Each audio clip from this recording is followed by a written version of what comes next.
Bismillahirrahmanirrahim. Assalamualaikum warahmatullahi wabarakatuh.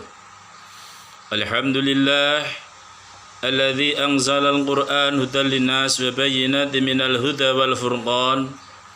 Asyhadu an la ilaha illallah al-malikul alam wa hakimil hukam wa ajilin nur wal zalam. Wa asyhadu anna Muhammadan abduhu wa rasuluh sayyidil khalaiqi minal insi wal jan. Wa ala alihi wa ashabihi wa man tabi'ahum bi ihsanin ila yaumit tamam. Amma ba'd. Yang terhormat Bunda PAUD Kota Bogor atau yang mewakili Kepala Dinas Pendidikan Kota Bogor beserta jajarannya, Ketua Himpoudi Kota Bogor, anak, ibu, pendidik usia dini se-Kota Bogor yang senantiasa mudah-mudahan mendapatkan rahmat dan nikmat Allah Subhanahu wa taala. Untayan syukur kita aturkan kehadirat Allah Subhanahu wa taala yang atas karunia dan kudrahnya juga iradahnya. Alhamdulillah pada kesempatan yang berbahagia ini Allah masih berikan kesehatan lahir dan batin sehingga kita bisa mengadakan kegiatan yang sangat positif untuk kita menghormat, memperingati nuzulul Quran dan kegiatan mushaf Al-Quran dan santunan anak yatim.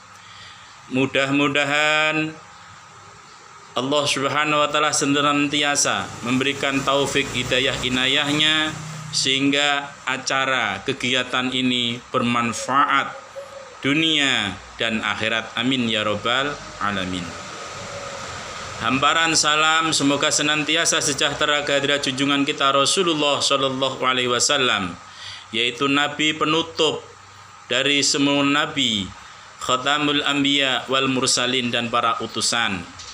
Juga beliaulah Nabi yang mengajarkan, yang menuntun umatnya dari zaman kegelapan menuju zaman terang benderang, yaitu agama Islam. Dan beliaulah Nabi yang mengajarkan beliau bagaimana tata cara kita beribadah, tata cara kita bermuamalah, sebagaimana melalui hadis-hadis yang sudah disampaikan oleh para alim ulama. Juga beliaulah Nabi yang mengajarkan tentang pendidikan, tentang ilmu pengetahuan, sehingga umatnya menjadi umatan yang baik, umat yang khairul ummah, sebaik-baik umat. Jadi nabinya sebaik-baik nabi, umatnya juga sebaik-baik nabi. Bapak Ibu juga anak-anak sekalian yang muliakan Allah Subhanahu wa taala, berbicara tentang Al-Qur'an dan mukjizat Al-Qur'an. Al-Qur'an adalah salah satu mukjizat yang diberikan kepada Allah kepada baginda Nabi Shallallahu Alaihi Wasallam. Semua penganut agama itu mempunyai kitab. Semua pemeluk agama itu mempunyai kitab. Sebagaimana pemeluk agama Yahudi mempunyai kitab yang namanya Taurat, juga mempunyai nama kitab yang bernama Zabur. Begitu pula agama Nasrani mempunyai kitab yang namanya Injil. Agama Hindu juga mempunyai kitab yang namanya Weda. Agama Buddha punya kitab yang namanya Tripitaka. Bahkan agama Majusi, pengikut Zoroaster, penyembah api, itu juga mempunyai kitab suci yang bernama Zen Avesta. Juga kita sebagai orang Islam diberikan oleh Allah Subhanahu wa taala yang namanya kitab suci yang bernama Al-Qur'an. Jadi kalau kita berbicara tentang mukjizat Al-Qur'an, sungguh sangat luas, sungguh sangat lebar, dan sungguh sangat panjang sekali. Karena itu adalah salah satu nikmat Allah Subhanahu wa taala. Andai kata kita menulis semua nikmat Allah, seluruh ranting-ranting yang ada di bumi ini dijadikan pena dan daun-daunan dijadikan sebagai kertasnya untuk menulis nikmat Allah, di antaranya nikmat Al-Qur'an, mukjizat Al-Qur'an. Tentu ranting habis, daun-daunan habis, tetapi nikmat Allah masih belum tertulis semuanya. Ini karena luasnya Al-Quran, luasnya mukjizat Al-Quran, luasnya nikmat Allah Subhanahu wa ta'ala. Al-Quran diturunkan oleh Allah Subhanahu wa ta'ala kepada baginda 14 abad yang lalu. Jadi banyak sekali, maka kitab bisa dikatakan suci, bisa disebut kitab suci. Itu diantaranya yang pertama, ajarannya yaitu sesuai fitrah. Jadi Al-Quran mengajarkan tentang laki-laki senang kepada perempuan, perempuan senang kepada laki-laki, ini fitrah. Maka dalam salah satu ayatnya, zuzina linnasi hubbus syahawati minan nisa wal banin wal qanatiril muqantarat minadz zahabi wal fiddah wal khailil musawwamati wal an'ami wal harth. Manusia hidupnya ini dihiasi cinta kepada hubbus syahawat dengan perempuan, wal banin dan anak-anak, wal qanatiril muqantarat kendaraan, wal minadz zahabi wal fiddah, baik itu dari emas maupun dari perak, juga dari an'am binatang ternak, juga dari emas. Bapak Ibu dan anak sekalian yang semoga senantiasa mendapatkan rahmat Allah Subhanahu wa taala. Jadi kalau ada kitab suci yang melarang kita cinta kepada perempuan, cinta kepada harta, tentunya tidak sesuai dengan fitrahnya. Juga kenapa kita bisa disebut suci, isinya tidak bertentangan satu sama lain. Ayat-ayatnya Allah Esa, seluruh Al-Quran, 114 surat, 6.666 ayat, 30 juz, semua sama Allah Esa. Juga Al-Quran berisi tentang bersih, ya, kitab itu dikatakan suci, bersih dari intervensi. 14 abad yang lalu Al-Quran sudah menantang, ya, in kuntum, barang siapa yang akan ragu akan Al-Quran, wa in kuntum fi raibim mimma nazzalna ala abdina fa'tu bi suratin mim mithli. Apabila masih ragu tentang Al-Quran yang kau turunkan kepada hambaku, maka datangkanlah satu ayat, ya, bukan satu surat, satu ayat saja. Walau semuanya berkumpul, bahkan dalam satu ayat yang lainnya, qul la in istama'atil insu wal jinnu ala ayatuna bimithli walau kana ba'dhum li ba'din dhahira. Walaupun seluruh manusia dan jin berkumpul untuk membuat satu ayat pun tidak akan mampu. Al-Quran adalah kitab yang sempurna. Ketika berbicara tentang pendidikan, apalagi Bapak Ibu sebagai pendidik anak usia dini, ini anak usia emas. Ini ada konsep, ada figur yang harus kita ikutin, atau standar operation prosedur SOP-nya yang dari Allah Subhanahu wa taala. Ini diperankan oleh seorang yang bernama Luqman Al-Hakim. Jadi Luqman Al-Hakim, menurut tafsir Imam Al-Maraghi, karena Luqman Al-Hakim najarun dza masafirin min Sudanin atainallahu hukmah wa manakhahun nubuwah. Jadi Luqman Al-Hakim itu bukan seorang nabi, tapi dia itu adalah tukang kayu. Dza masafirin, yang bibirnya tebal, aswadan yang sangat hitam orangnya, min Sudanin, dari negeri Sudan. Atainallahu hukmah wa manakhahun nubuwah. Allah Subhanahu wa taala berikan ilham ilmu kenabian dan diberikan manahun nubuwah, manhat kenabian. Jadi Luqman Al-Hakim bukan seorang nabi. Di antaranya Bapak Ibu yang dirahmati Allah Subhanahu wa taala, saudara semuanya, jadi Luqman Al-Hakim ini memberikan pelajaran kepada anaknya. Di antaranya wa id qala Luqmanu li ibnihi wa huwa ya'idhu ya bunayya la tusyrik billah inna syirka la dzulmun adzim. Pertama yang ditanamkan Luqman Al-Hakim adalah tentang tauhid. Jadi kepada anaknya itu, bunaya itu bukan anakku, tetapi anakku yang ganteng-ganteng, anakku yang cantik-cantik, anakku yang manis-manis. Ya, ini bahasa yang sangat lembut.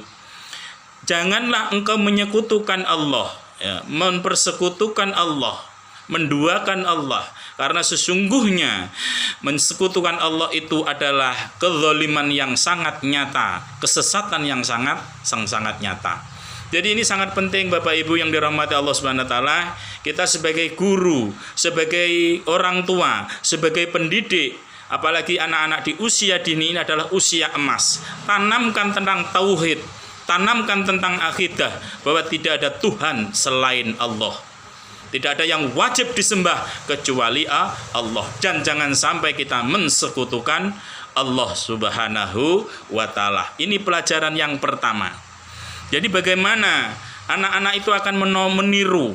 Makanya bahasanya anak-anak itu hubbut taklif, senang meniru. Ada toh iklan yang bapaknya memberikan bunga kepada istrinya, maka anaknya mengambil bunga matahari dikasihkan kepada ibunya. Ini hubbut taklif. Jadi apa yang kita contoh, apa yang kita ucapkan, apa yang keluar dari lisan kita, ini akan diikutin, akan ikutin oleh anak-anak kita. Maka bicaralah yang baik, ya, bicaralah yang benar. Jangan sampai bicara yang kotor, ya, bicara yang najis kalau bahasanya. Ini pendidikan yang pertama. Ini harus kita tanamkan kepada anak-anak didik kita tentang tauhid. Ya, ini keimanan. Ya. Yang kedua, Luqman Al-Hakim ini mengajarkan kepada anaknya, wahai anakku, jikalau ada perbuatan yang baik itu di langit maupun di bumi, bahkan di atas batu, di atas padang pasir, di kegelapan malam, pasti Allah melihatnya dan Allah akan membalasnya. Ini tanamkan kepada anak-anak didik kita, apalagi usia PAUD ini, ya, usia dini ini, usia emas kata para peneliti. Ini kita tanamkan bahwa sekecil apapun yang kita kerjakan, ini pasti akan dibalas oleh Allah Subhanahu wa taala. Sekecil apapun yang kita perbuat, pasti akan mendapatkan balasan dari Allah Subhanahu wa taala. Apalagi ini ada santunan anak yatim. Ini memberikan contoh, memberikan teladan kepada anak-anak kita agar di dalam kehidupannya ini saling berbagi, terima dan kasih. Kalau sudah menerima, ya mengasihi. Jangan hanya menerima saja, tapi nggak mau mengasihi. Baik, pelajaran yang ketiga yang disampaikan oleh Allah Subhanahu wa taala di dalam surah Al-Luqman, ini pendidikan untuk beribadah. Wahai anakku, dirikanlah sholat, ya, dirikanlah sholat. Maka perintahlah anak-anakmu untuk melaksanakan sholat. Kalau sudah balik, kalau sudah usia 7 tahun bagi laki-laki, perempuan usia 15, kalau tidak mau melaksanakan sholat, pukul.